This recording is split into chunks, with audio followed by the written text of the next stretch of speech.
Hey, kamusta mga ka-electrician? So, gumawa na naman ako ng video. So, sa tingin ko makakatulong to para doon sa mga katulad ko na mga baguhan pa lang sa larangan ng pagiging isang electrician. So, ang isi-share ko sa inyo ngayon, itong ginawa namin na pag-install ng submeter. So, bali itong metro na to, submeter lang to. Yan. Kasama na naming nabili itong kanyang meter base o meter socket. Pagka ganito mga pang submeter lang, nabibili yan mga ganyan sa hardware. Hindi yan katulad ng mga sa mga nabibili sa Meralco, hindi yung ganun. Sa hardware lang talaga siya pagka submeter lang. Bali yung sa labas, yung mga service entrance natin, provide yun ni Meralco. Sila yung nag-iiso ng kanilang meter base, gayon din yung kanilang mismong metro. Okay? So itong metro na to, submeter, ano siya, niyang FM 16S, yung type niya.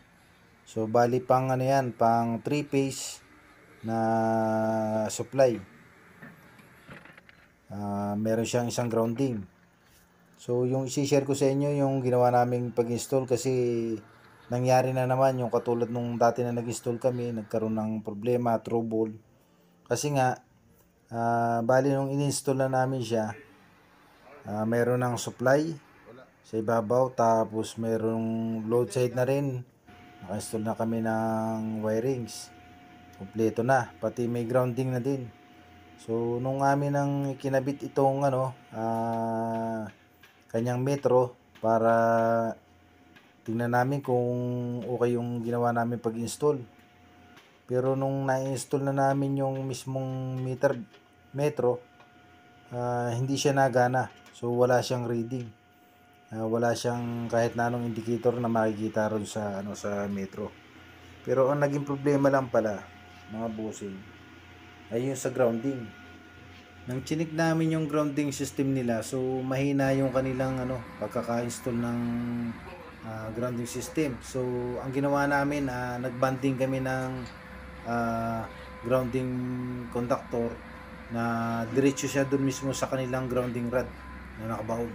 So nung ganun ang ginawa namin, napagana na namin yung metro. So ganun lang. So pasalamat kami na experience na namin yung dati. So laking bagay para sa amin yan. Okay? Thank you sa mga nanood. Salamat sa inyo.